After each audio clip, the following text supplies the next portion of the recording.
Hello, I'm Mario Toneguzzi with Business Spotlight. Joining me today is Andy Harnett, who is COO of the Willow Lake Métis Group. Thanks for joining us today, Andy. Yeah, thanks for having me, Mario. Greatly appreciate it. Well, let me just start by asking you what the Willow Lake Métis Group is and what it does.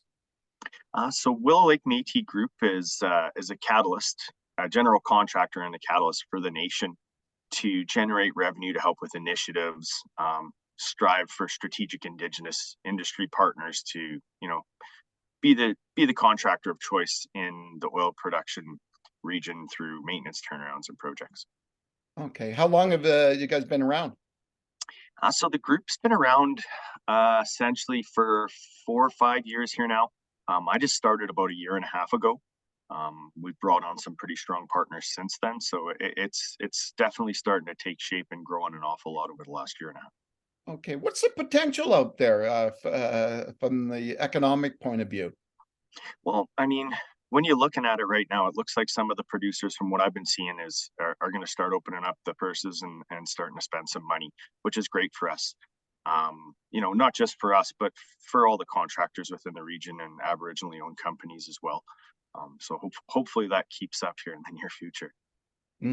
Now, I was looking at your website, and on the website it mentions the group being, and I read the bridge between reconciliation and community prosperity. Can you explain that a little bit, and I guess what that mission is all about? Yeah. So I guess we're on the prosperity side, like I was mentioning before. So, we're an initiative that was put in place by the nation to help generate revenue. And not just revenue, the reconciliation portion would be around, involving community members, not just within our community, but other communities as well, with education, and a chance and an opportunity at new jobs and careers within the oil and gas sector. Mm-hmm. And yeah, I guess that's kind of what we're striving to do here now today. So a lot of what we do, like I said, generates the revenue in order to be able to bolster some of those great ideas. Tell me a little bit about some of the partnerships that you have in place. What kind of businesses and are they? Okay, so for the majority of them all are in oil and gas sector in one way, shape, or form. How we constructed and built the group of companies was to ensure that none of them really competed against each other, but they definitely have synergies within them and accommodate each other's. Hence the general contractor model that we've pushed forward. We've got in our heavy civil earthworks, as well as security, we've got Backwoods Energy Services, which is a fantastic partnership as well. It's one of the first of First Nations and Métis actually joining forces together in a partnership with Lexus Nakota Sioux. We've got TerraPure GFL, which is our specialty high pressure cleaning division. And I'm sure you've seen the trucks driving around Calgary, and very large company, fantastic folks to deal with. Malloy PCL being our constructor in the mechanical world. So they're pretty important to us as well, especially when it comes to maintenance turnarounds and projects. Mumaway Sky, which is another unique partnership, which actually includes Mackay Métis as well as ourselves with Willow Lake Métis Nation, and Skyway Scaffold. So they handle all of our scaffold needs, insulation, sandblasting, coatings. Another neat partnership, Spence Corrosion, which handles a lot of the robotics. So, dangerous atmospheres where you can't put people into, or, it's less likely that you'd want to put them in. They've got robots that can actually go in, do sandblasting, coatings, 3D scanning, all kinds of fantastic new technologies. We've also got Maviro, which is our catalyst and picking and decoking contractor. They're kind of unique in the way because there's only 4, maybe 5 of them in North America, that type of contractor. Yeah. And then we have Apex, which is our downhole and completions. Hopefully we can get some of this natural gas moving, and they'll pick up some business there. And then our newest is Edge Energy. So Edge Energy is our logistics. So they do all of our heavy rigging and lifting within the downhole and completions world when it comes to rig moves. And then we've got one more exciting one. I guess I could throw it out there. We just signed up. I haven't made the announcement, but it will be coming out very shortly around Radium Technologies, which is a great group of guys. Dan Forgio, their COO, fantastic person to deal with. They take care of all of our electrical instrumentation needs. We just opened up a shop down in Taganova, which is a commercial area that's just down below, off of 63 below Timberlea in the Fort McMurray region. So, yeah, we've got a great group of companies. Fantastic.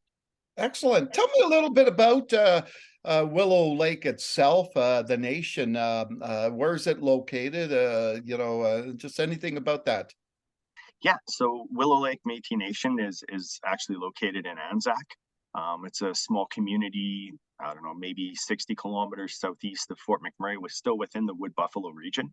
Okay. Beautiful little community, right on Gregoire Lake Estates, or right on Gregoire Lake itself. Sorry, not the estates, but yeah, gorgeous, right in the heart of the woodland. Beautiful area. If you like the outdoors, amazing place. Are you from there?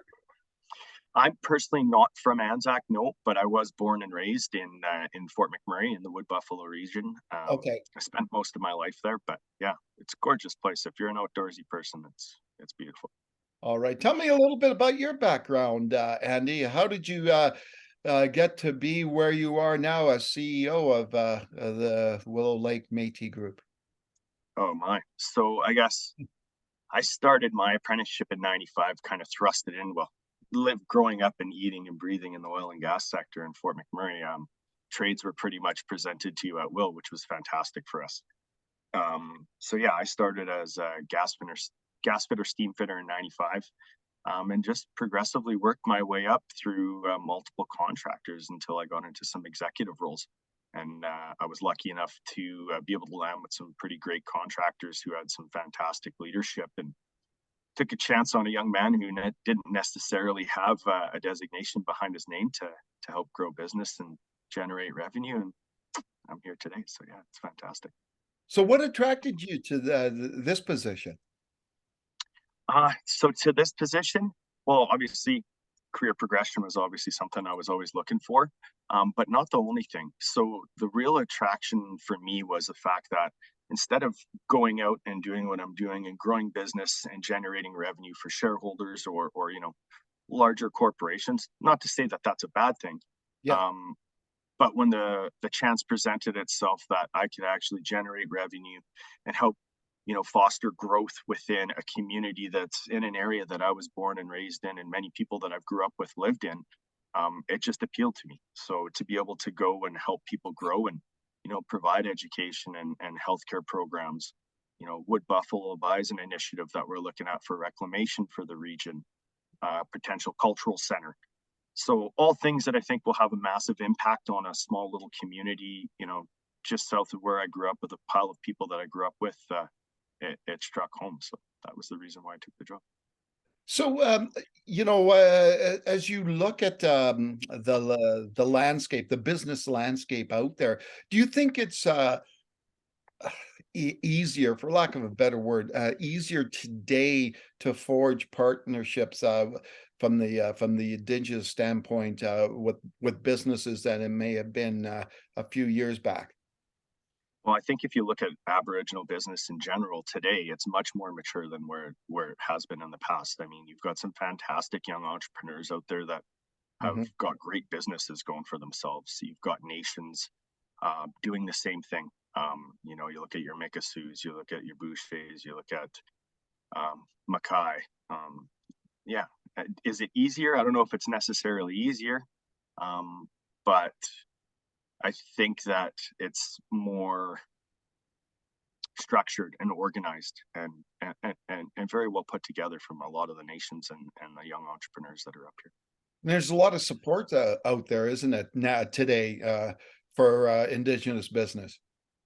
Yeah, definitely. You look at the Pathways Alliance, I guess the Athabasca Indigenous Corp, with the large revenue share in, I think it was 1.2 billion between 25 nations and Enbridge. So yeah, that's fantastic, right? So, and I think you're seeing producers are much more willing to work with Aboriginal business because, like I said, they're structured, they're organized, and they're doing a fantastic job. It's great to see.